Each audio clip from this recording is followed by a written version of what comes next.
I get a knock at the door and hear two guys in a suit. I'm from the FBI. The first thing I have to say is, what took you guys so long? I told them the truth. I was going to make my own IED, and I was going to set across the Islamic Center over in a bank's parking lot, and I was going to dial it in and just watch the show. Growing up, I saw a movie, and it was Rambo. Rambo was tough, respected. He had intestinal fortitude. I said, that's what I want to do. I went off and joined the Marine Corps.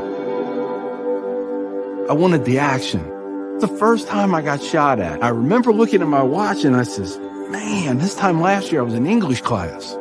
I fought several times in the Middle East, Desert Shield, Desert Storm, South America, Philippines, Somalia. I think the worst things that I have seen is dead children.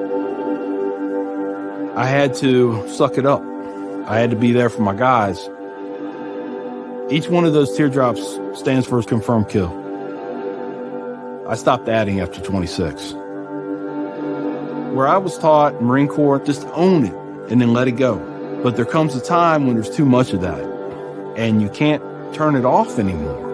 I want you to give me a window into your state of mind at that time.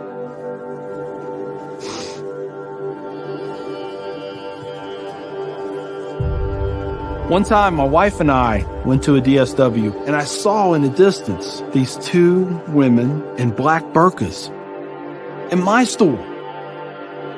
I cried as I prayed for enough strength to go over there and break both their necks. I was just angry. I was just full of hate, and it just fed off itself.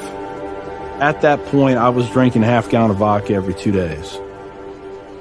I had devised a plan, create my own IED, homemade bomb, and I was going to set it off right outside the Muncie Islamic Center. 200 plus killed or injured. That was the plan. I saw an opportunity to do one last thing for my country. This was my rationale. I knew I would end up in a federal prison with a needle in my arm. I didn't care my hatred of Islam. It was the only thing that was keeping me alive. So one day my daughter comes home, second grade maybe.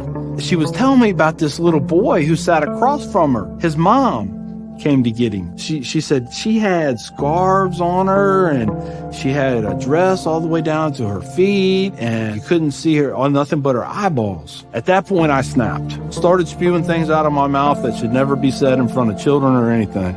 She didn't say anything. It was the look on her face. I remember my daughter looking at me like I was absolutely the craziest person on the face of the earth. She was my little buddy. She used to say we were road dogs. I know I saw it in her eyes. I made her question that love.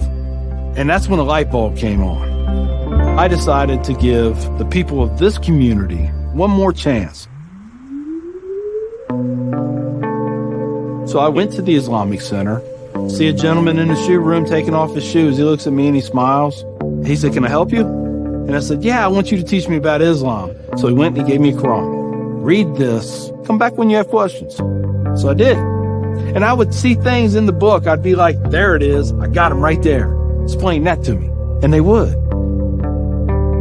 This was a kind of awakening. Long story short, 8 weeks after that first day I stepped into the Islamic Center, I became a Muslim.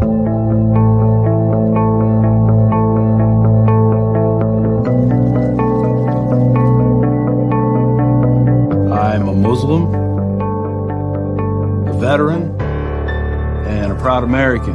I had learned that I was completely wrong about everything that I felt.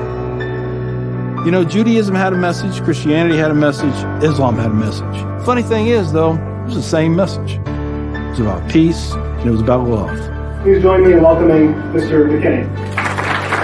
My big thing is now to stop the hate. Nothing good has ever come out of hatred. I've done too many things. I've hurt a lot of people. I have to live with that.